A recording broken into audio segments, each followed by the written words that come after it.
As her father described, he was indeed the enemy within. What's up guys, welcome back to the channel. I'm G and I do true crime videos Mondays to Friday. So if that's something you're into, consider subscribing and turning on post notifications so you're notified whenever a new video comes up. Rebecca Mary Watts was born on the 3rd of June 1988 and she was just called Becky Watts by most of her family. She lived with her dad, Darren, and her stepmother, Angie. Now, Darren had two kids, Becky and Danny. And Angie had those two kids from a previous marriage, and Angie had one son from a previous relationship, Nathan. Becky was just 2 years old when Darren and Angie moved in together, so Angie was basically her mom. She just grew up knowing that she was her mom, and she just knew she has two moms, and she felt like she was totally blessed to have 2 months. Whereas Nathan, Angie's son, lived with his grandmother because Angie had been in a bad relationship previously and she wanted to give Nathan a stable life. So he lived with his grandmother, and when she moved in with Darren, the relationship was stable, but Nathan had already settled down around where he was with his grandmother, so she did not want to displace him from that. Now Nathan would come and visit them often during the weekends, and he found Becky just annoying, but it's very normal. Siblings find each other annoying all the time. When Becky was growing up, she was a little chubby, which is absolutely normal, but kids at school had bullied her a lot, and that really affected Becky's self-confidence. Soon she started trying to skip her meal, just eat as little as possible, and soon after that she started throwing up her food, and not long, she was suffering from anorexia. Now, her parents tried to do everything that they could. They got her the help she needed, and she really overcame that. She had bounced back from it, but her self-confidence was still not really there. She was just a really shy kid. Her dad describes her as being painfully shy. Like, she was so shy. She had really few friends. Like, she was becoming healthy now, but she had really few friends and just people that she was comfortable around, and she could really relax and have fun with them. So she just had a handful of friends, but they were really close friends. She wouldn't really go out on her own, and she never really left the house without putting on full makeup, and she was just trying to build her confidence, but she was a really shy kid. On Friday, the 19th of February 2015, Becky was 16 years old at this point, and Becky knocks at the door. Well, Dad had already gone to work early. Darren had left the house early for work, and his wife Angie was still at home. She was preparing for a doctor's appointment because she had MS, and Becky knocked at the door because she was struggling to open with her key, but it was not working, so she knocked. And she had spent the night at a friend's house that day because she was having a midterm break, so she had the time to be out.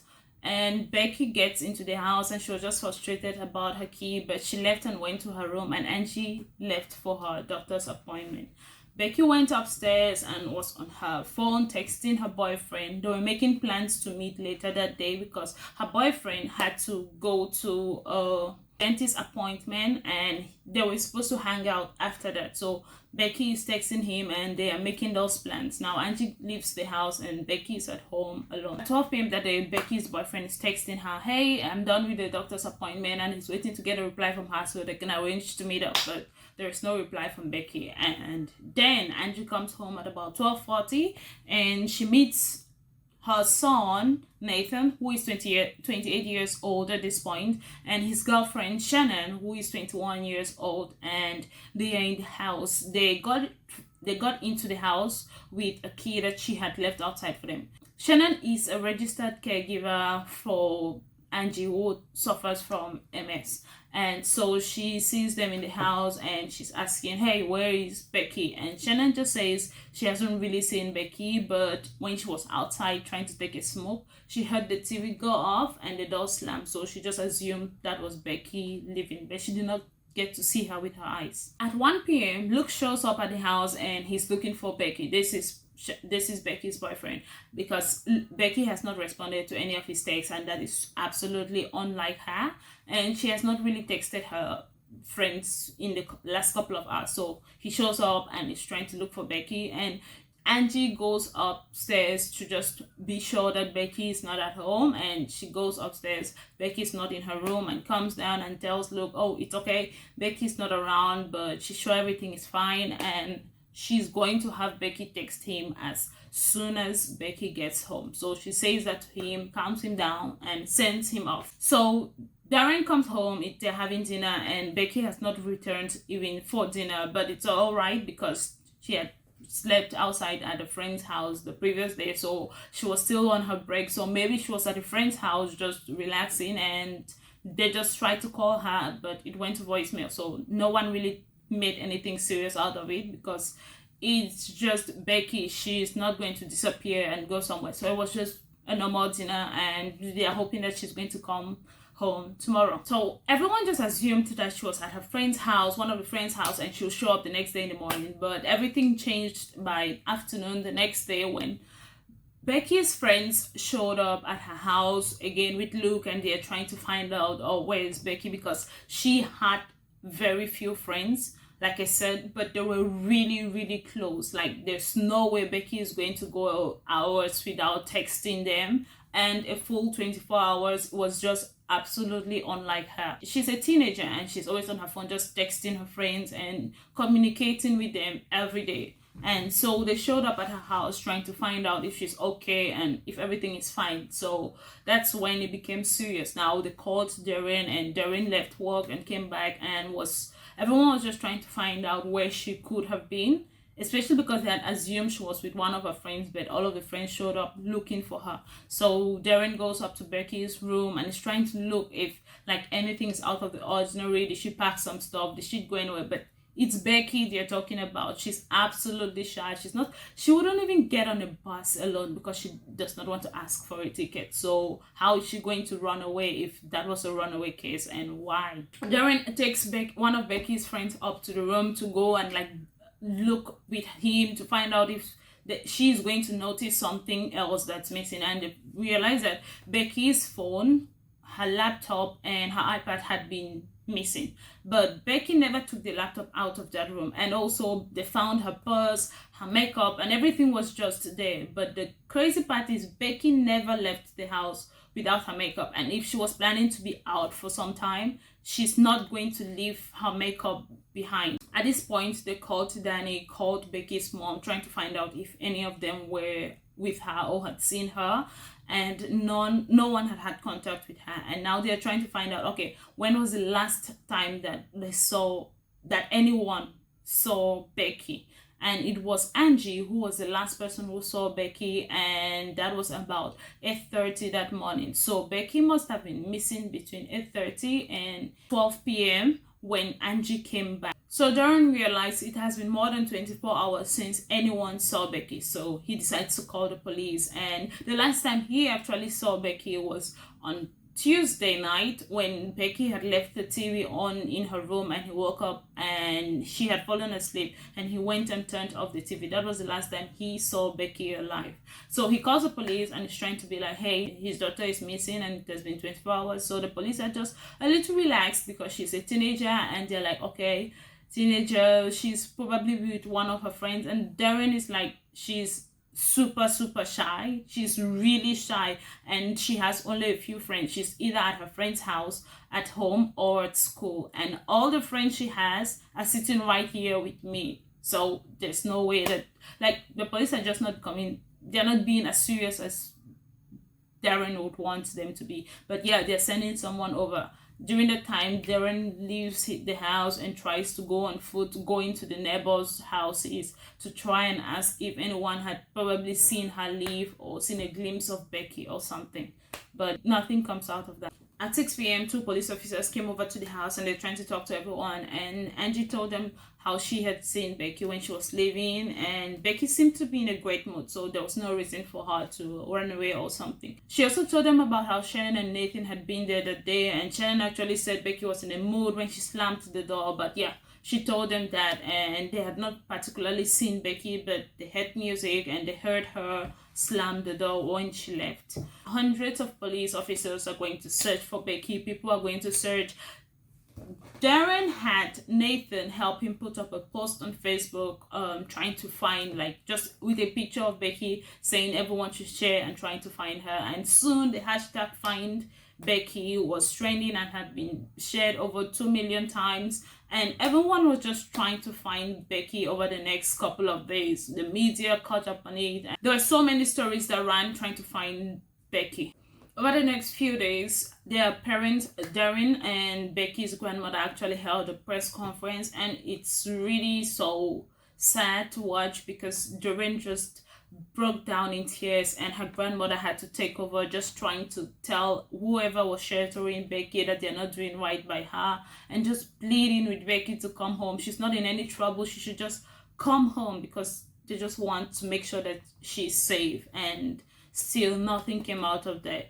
On Wednesday, the police brought like a whole team to come and search the house properly, do a real forensic search, and they had to send Angie and Darren out of the house because it was like an in-depth search of the house. That same day, while the police are trying to do their search, the whole community went out, hundreds of people trying to find Becky, and the police were even searching a pond around there, because it is said that 24 hours after a person is missing, the chances of finding them alive goes to like 50%, and 6 hours after that, it goes to half. Like, the chances are always slimming down, and the police just wanted to find something, a break. All the CCTV cameras around town, nothing had found Becky. It's just like she disappeared from her house, and it was crazy. So the police are doing the search, and they were also looking for Shannon and Nathan because they wanted to have like a formal interview with them, but the police had a hard time tracking them down because from nowhere they had just decided to go and visit Shannon's mom, whom they have not visited in like forever, for years. They have not gone to see her, but they just suddenly miss her so much they wanted to go and visit her. So the police had like some trouble trying to find them, which started leading them to becoming suspicious about them. But they later got them and brought them to the station to give them like just a formal interview, not like suspects or anything. So the police decided to interview Nathan and Shannon differently, and while they were talking to Shannon, she was just giggly and bubbled up for someone who is dealing with a missing sister-in-law at this point. And they asked her about how Nathan relates with Becky, and she said they really don't talk much because Nathan does not like the way Becky speaks to his mom. I mean, she's a teenager, so yeah, that's what teenagers do. And it was said that Nathan spoke to his mom the exact same way. I mean, and he's older at this point. He's 11 years older than Becky is. So they go and talk to Nathan, and they're asking him how he felt about all of this. And he was really upset that Becky was missing, but he was more upset about seeing his mom anxious and sad and worried about how Becky is missing. That was more upsetting to him. So the police bring in Darren and Angie and are they interview them separately as well, trying to just ask about how the family dynamics was. But a bombshell was when the result from the forensic search picked up a tiny little splatter of blood on the door. At about the middle of the door, they found a tiny little splatter that would never have been seen by the naked eyes. And in that splatter, there was a fingerprint. So there are two cases. It's possible if that fingerprint was Becky's, it's her room, so that is normal. If the blood and the fingerprint in the blood was Nathan's, and the blood was Nathan's, then it could be okay because he might come to the house and maybe cut his hand or something and goes up to Becky's room to try and bend it. But if the blood is Becky's and the fingerprint is Nathan, then something fishy is going on. And that was what came out. The blood was Becky's and the fingerprint was Nathan. So the police go and arrest Nathan, and they're still hoping that Becky is alive somehow. So the police go and arrest Nathan and Shannon for kidnapping, and they are just cool, calm, and Shannon was actually giggly in the whole process. I don't know why you would be smiling when you're being arrested for, especially if you have not done something. You're going to be going insane, like what's going on here? But she was just too cool about it. And so Darren and Angie are like going out of their minds, confused that there's no way Nathan and his girlfriend would have been involved with Becky being missing. I mean, they are like family. Darren had even made time to get himself really close with Nathan while they were growing up, to make him feel like they were part of the family, because they both loved cars, so they had had something to be bonding over. It felt like it was just unheard of for both of them. And now the police go to Shannon and Nathan's house to go and search, and it was a dumpster. It was just everywhere was crammed. Everything was just in the wrong place. The whole house was a total hot mess. The police literally struggled to move around the house. Everything was just scattered, and it didn't seem like it had been scattered. It was just the way things were in their house. Like, it seemed like their way of life. Things had not been moved or whatever. So the police are combing through this mess, and there's dirty dishes in the sink. Like, the house was just very dirty, and the police are trying to just look for something out of the ordinary. The police search and go upstairs to the bedroom. They search, and at this point they didn't even notice that there was a bathroom in the bedroom. And after moving some things, they noticed the bathroom, and when they get in there, everything is obviously scattered, but the bathtub was sparkling clean. It was perfectly clean, and it's just like the one odd thing out of the whole house. So the police are becoming really worried, because seeing a bathtub is disturbing, and their hopes of Becky being alive just went to like zero. The police keep coming through and to find the receipts for the day Becky was missing, and it showed they had bought safety goggles, some chemicals, they had bought a saw, some gloves, and just a bunch of stuff. Then the police find a second receipt that shows all the cleaning supplies that they had bought and where they had bought it from. So they go and check the cameras, and they see Nathan had bought the circular saw and the goggles and all the other stuff, and he and Shannon had gone to this other store and bought all the cleaning supplies, tape and trash bags that they are going to use. So the police come back to him, and they don't tell him that they have found evidence and stuff like that on him. They just come and throw in some hints, telling him, okay, they're not exactly telling him what they found. They're just throwing some hints, and Nathan just breaks and then writes a full-blown confession, writes everything down. You can actually watch the interrogation video, I'm sure it's on YouTube. He writes everything down, and then his lawyer is reading it to the police, and during this time he's being such a baby, and he's like, do I have to listen to it? And he puts his hands in his ears and just bows his head and is crying throughout the statement being read. Now the police go back to Shannon. I don't know exactly what was going through his head. Like, bro, you murdered your own sister. What are you talking about? But yeah, the police go back to Shannon, and in this confession, Nathan takes all the blame. He does not involve Shannon in anything. The police had seen both of them buying cleaning supplies, so at least she must have been involved in concealing the body or something.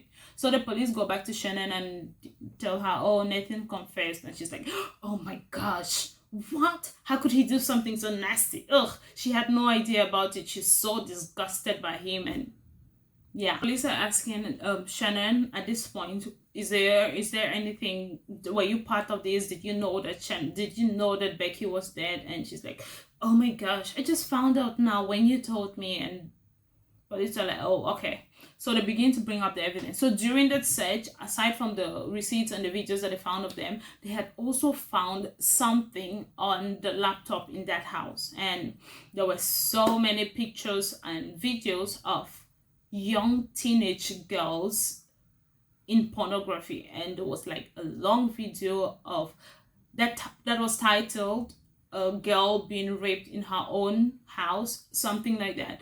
And police start bringing it up, and they also bring up text messages that they had recovered. Some of them were deleted from Nathan and Shannon's chats that talked about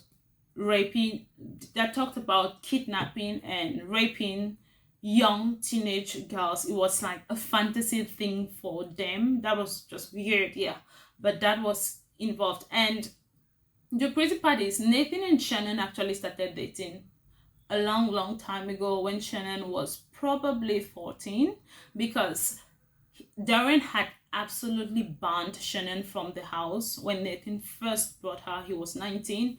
Darren had banned her from the house, that she could not come there until she brought her birth certificate, because she looked so young. And this was after Becky had died, that Darren is recalling all of the points where, like, the red flags that he should have seen. Yeah, so that happened. So the police had found these tapes, and they had seen their text that was talking about kidnapping and raping petite little teenage girls. And they had also found a search on Becky's phone that was, "Do you want to hide a body?" That's a YouTube video, and Shannon had searched for that on the day that Becky was missing. The police go over to Darren and Angie, explaining to them that Nathan had been arrested, and this time it's for murder, and he had confessed to the murder of Becky. And they just break down, and no one understands why. But the police explained to them that they believe it must have been for a sexual motive, and it just went so bad. But yeah, they believe it must have been for a sexual motive, and which makes a lot of sense, because Nathan had absolutely hated Becky throughout their childhood, and it seemed Nathan had an addiction to porn and towards teenage young girls, and he was probably having such feelings for Becky, and he knew that it was wrong. He should not be having such feelings for her, especially as she is his stepsister and she's young. But he was trying to find that feeling by being mean to her all the time. At some point, Becky had even told someone that she was scared of Nathan, and the person told her to tell her dad about it, which she did, but her dad was just trying to calm her down.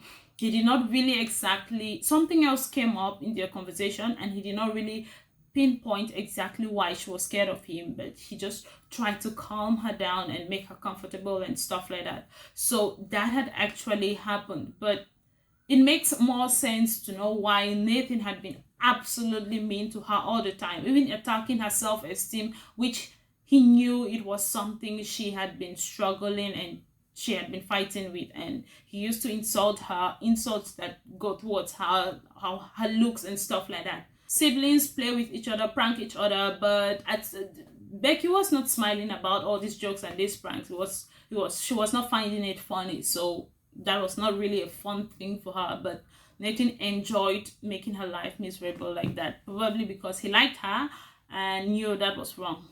Nathan had told two of their friends that they wanted to send them some package to keep for them and take care of it, and they would be paid a certain amount of money. They don't need to know what's inside and stuff like that. So the friends believed and were just like, "Oh, this is free money." So they took the packages and kept, not knowing that they were keeping Becky's severed body, and they had dismembered Becky in that bathtub and packaged her and sent to those friends. So Becky's body was recovered, and when they went to see her at the funeral home, like, they had tried to piece everything as much as they can, but it was still very heartbreaking for her family, because they could still notice that that is what had been done to poor Becky. Becky's funeral, she got a really beautiful funeral. It felt like a princess was coming, and it was just really beautiful. White horses, a carriage, and Becky's little coffin with her two favorite colors, balloons with in her favorite colors, blue and pink, were hung over it, and there was a procession. It was just really pretty, and I feel Becky would have been happy about it, and she deserved so much better. But I'm glad she got such a beautiful procession. So during the trial, Nathan had a good story for us. So he told everyone that his actual plan was not to kill his stepsister. He was just pissed that Becky would leave things around where his mom could fall and she could hurt herself, because she's already sick, and Becky was swearing at his mom, and Becky was just very disrespectful. So he wanted to kidnap her, scare her, and get her to start respecting people. So that day he grabbed a mask, and he just had everything set up for kidnapping. He had his mask on and went up to Becky's room. When she opened the door, he taped her mouth shut, and with the mask on, he said in a lower voice than his usual voice that she should do everything that she's told and she's going to leave unharmed. He had her hands tied and secured and wanted to fit her into the bag that he had brought, but Becky started to struggle and his mask fell off. So when his mask fell off, he panicked that Becky was going to recognize him and know he was the one doing this to her. So he taped her eyes and just took off the mask completely. And when he tried to fit her into the bag, she started struggling, and that was when he shut her nose just to keep her calm, and then told her not to struggle so she can be left unharmed. And she struggled again when he tried to put her in the bag. So he tried to like suffocate her, like just suffocate her enough for her to pass out, that they had done it in school and friends would just pass out in like a few seconds. And that was what he was trying to do to Becky. Just not enough to kill her, but just enough lack of air for her to pass out, and then he's going to be able to fit her in peace, basically. So he did that, and then Becky stopped moving, and so he tried to put her in the bag, but it felt like her breathing was not right. It felt like she was not breathing, and so he tried to check for a pulse, and he realized there was no pulse, and so he panicked. So when he realized that Becky was no longer breathing, he decided to just stage like a little runaway. That's why he took her laptop and took her phone and just shoved everything in the suitcase and kept that in his car. And this beats me. So when Angie came home that day, Becky was in his car. When everyone sat in the house with him, Becky was outside in the trunk of his car, and she was already dead. It's just so sad. And he was the one who put up the post looking for Becky. Like, it's just so sad. And he claimed that Shannon did not see him at all, so he just tried to hide everything from Shannon, and so no one is going to know. But like, bro, what does that even make sense to you? And he also said he went home that night when at about 2 a.m. in the morning, he put Becky in the bathtub, and he first tried to dissolve her, but it didn't work. So he chopped off her body and just tried to make her hidden. But I mean, he's speaking garbage, because it does not make sense that Shannon lived in the same house with him, with their child, and she's going to there's an actual saw being made. It makes noise, at least to some level, and she would not hear. Or maybe she was smoking and had her headphones on, and she was so deep asleep she did not hear that he was chopping an actual body in the same house that they were in. It just did not make sense. But yeah, that's what he said. So he was just, so they asked him what was he thinking when he was chopping off Becky's body. He said he was just trying to hide, let no one find out what's going on, and he was just trying to protect everybody. Where Becky's body had been found was a shed, where these guys that had been paid to hide the body, they just thought maybe it was something that was about a robbery or something. They just felt that the deal was they get paid because they're just supposed to hide this package, and they're not going to look inside, they're not going to ask questions, just hide this package and then you get paid. And they were supposed to get paid £5,000 each. So police that went and discovered these, they found the goggles, and they found 2 pairs of goggles that had blood on it. And also, drumroll please, one of them had makeup and Shannon's DNA on it. So all this claiming of Shannon had no idea what was going on, yeah, it had Shannon's DNA on it, so she's already dragged into that. And the police, the person who examined her body, said Becky had cuts to her face, just showing when someone is being suffocated and strangled. And she also had 15 stab wounds to her stomach that were done after she was dead. So what about there? I was just trying to scare her, and it just wipes away that theory. Becky's body had been severed in 8 different locations and wrapped together with salt that was supposed to preserve it, I believe, a lot of salt that was supposed to preserve it, and more than one person would have been needed to have those skirts done fast and properly.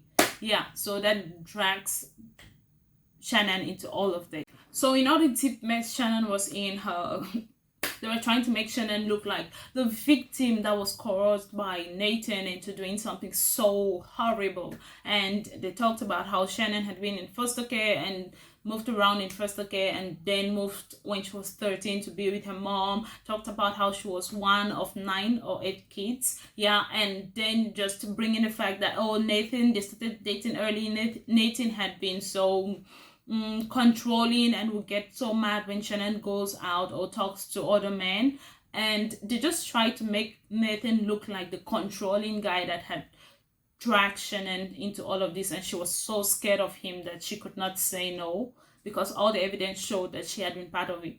But during the interview, you would see how Nathan was the one who first broke into tears and was saying and confessed about, okay, at least his fake confession, but yeah, he was the first one who broke into tears and confessed, and Shannon was just smiling throughout all of this. And if there were 2 Shannons, I think no one would have ever broken out, or maybe she should never have admitted to any crime to begin with. But yeah, they were trying to make Shannon look like this poor little girl that was just trapped into all of this. And Becky's friend actually testified how Nathan had explained to Becky so many times over the years how he's going to kill her, and he had given her details of how he was going to do it before he actually did. So a really good question that I asked Shannon was, okay, when all of the sounds were being made in your bathroom, what did you think was going on? And did you not hear anything? She said she actually heard something, but Nathan had told her that one of the toilets was blocked, so he was trying to fix that, and that's where the sound was coming from, according to her. Yeah, and they also asked her about the video that she had played, Do You Want to Hide the Body? She just said, it was funny, and she thought it was funny, and they were just playing it. She was just playing it to Nathan to make him laugh. Like, seriously, girl. Like, she blatantly lied till the end. Like, her hands were up and she had no idea what had happened to Shannon. So just 3 hours of deliberation, the jury found Nathan guilty of murder, and he got life in prison with the possibility of parole after 33 years. And Shannon was found not guilty of murder but manslaughter, and she got 17 years in prison. To this day, Darren and Angie stayed together despite everything that happened, and they are working, and their relationship is fine. And Darren actually ended up writing a book about everything that happened.